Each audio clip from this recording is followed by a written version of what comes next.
जहेज़ का इस्लाम में कोई मुतालबा नहीं है, ना पूरे कुरान में कहीं जहेज़ लिखा हुआ है, ना पूरे अहादीस में कहीं जहेज़ का तज़किरा मिलता है कि तुम लड़की से जहेज़ मांगो। ये तरीक़े तो अहले यहूद, अहले हुनूद, अहले मुशरिकीन के हैं, ये तरीक़े मुसलमानों के नहीं हैं। मुसलमानों के तरीक़े तो दीन के बुनियाद पर हुआ करते हैं। क्या वो वाक़या हमें याद नहीं है कि एक दौर था बगदाद का और खलीफा बगदाद ने ऐलान किया था, बादशाह वक्त ने ऐलान किया था, मैं अपने शहज़ादे बेटे का निकाह करना चाहता हूँ, लेकिन अपने घर उस बच्चे को बहू बनाकर लाऊंगा जो हाफिज़ कुरान हो। तो उसने अपने वज़ीरों से कहा, मेरे लिए कोई बहू तलाश करो, मेरे बेटे के लिए कोई लड़की तलाश करो जो हाफिज़ कुरान हो। बगदाद का बादशाह है।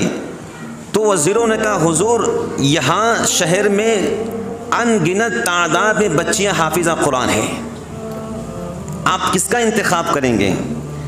कहा फिर एक काम करो कि जिन घर में बच्ची हाफिज़ा कुरान हो वो अपने घर के खिड़की के अंदर रोशनी जलाएं ताकि हमें मालूम हो कि इस घर में बच्ची हाफिज़ा है। बादशाह का पैगाम वज़ीरों ने पूरे शहर में चलाया और जब बादशाह वक्त इशा की नमाज़ पढ़कर अपनी हुकूमत के शहर में गली गली घूम रहा था कि कौन से घर में बच्चे हाफिज़ा कुरान है, बादशाह कहता है, खुदा की कसम मैंने हर घर की खिड़की पर रोशनी जलते हुए देखी है।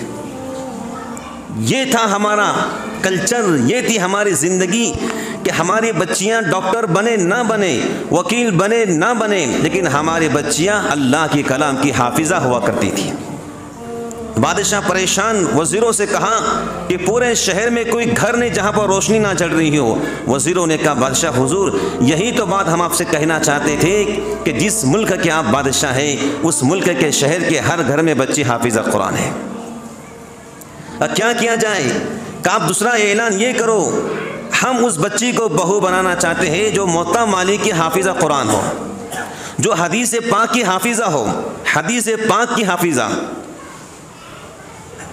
अब मोता मालिक एक बड़ी किताब है हदीस पाक की जो इमाम मालिक रहमतुल्लाह अलैह ने लिखा है। तो बादशाह ने वज़ीरों के ज़रिए ऐलान करवाया, जो बच्ची हदीसों के हाफिज़ा हो हम उसको बहू बनाना चाहते हैं। बादशाह कहता है, मैं मामूल के मुताबिक इशा पढ़कर अपने शहर का गश्त करने लगा, कहाँ रोशनी जलती है? बादशाह कहता है कि मैंने बगदाद के आधे शहर के घरों पर रोशनी जलते हुए देखा है। इसका मतलब यह है कि शहर की आधी बच्चियां हदीस पाक की हाफिज़ा है। इस्लाम ने दीन के बुनियाद पर रिश्तों का हुक्म दिया है, माल के बुनियाद पर नहीं। और याद रखो नौजवान भाइयों, और जहाँ तक अल्लाह आवाज़ पहुँचा नौजवान बहनों, कभी भी माल के बुनियाद पर रिश्ते कामयाब नहीं होते हैं। रिश्ते हो जाते हैं, मियाँ बीवी ज़िंदगी गुजारते हैं, लेकिन याद रखो बीवी का चेहरा कहीं और होता है, मियाँ का चेहरा कहीं और होता है। ना बीवी के दिल में मियाँ की मोहब्बत होती है, ना मियाँ के दिल में बीवी की मोहब्बत होती है। ज़िंदगी गुजरती है बच्चों के नाम पर। और कुछ लोग तलाश करते हैं रिश्ते हसब की बुनियाद पर, किसका हसब नसब ऊंचा हो।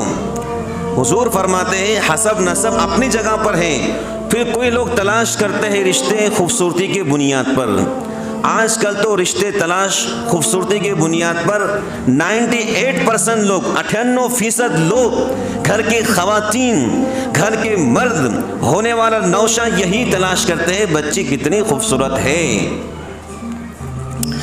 अब बच्ची खूबसूरत भी होना, हसीन भी होना, जमील भी होना, सब खूबियाँ उसके अंदर होना, दीन हो मत हो, लेकिन खूबसूरत होना ज़रूरी है। यही माहौल चल रहा है। इसी माहौल के तरफ से, जहेज़ की तरफ से और माल की तरफ से अल्लाह की कसम हज़ारों बच्चियां जवान हो चुकी हैं जो दीवारों के सहारे अपनी ज़िंदगी गुजार रही हैं, जिनके निकाह की उम्रें हो चुकी हैं, जो निकाह की ख्वाहिश भी रखती हैं, लेकिन उनके पास माल नहीं है, उनके पास दौलत नहीं है, जहेज़ में देने के लिए पैसा नहीं है, और उनके पास दीन है, दुनिया नहीं है। इस बुनियाद पर कई बच्चियां अपने काले बाल को सफ़ेद बाल कर रही हैं।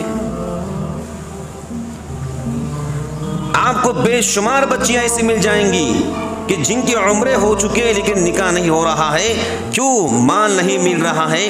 तो याद रखो इसका अंजाम यही हो रहा है कि माफ़ कीजिएगा, हमारी बहनें कहीं और जाकर अपनी ज़िंदगी गुजार रही हैं, कहीं और जाकर अपना जिस्म बेचकर ज़िंदगी गुजार रही हैं, या फिर गैरों के गोद में जाकर अपनी ज़िंदगी ख़राब कर रही हैं।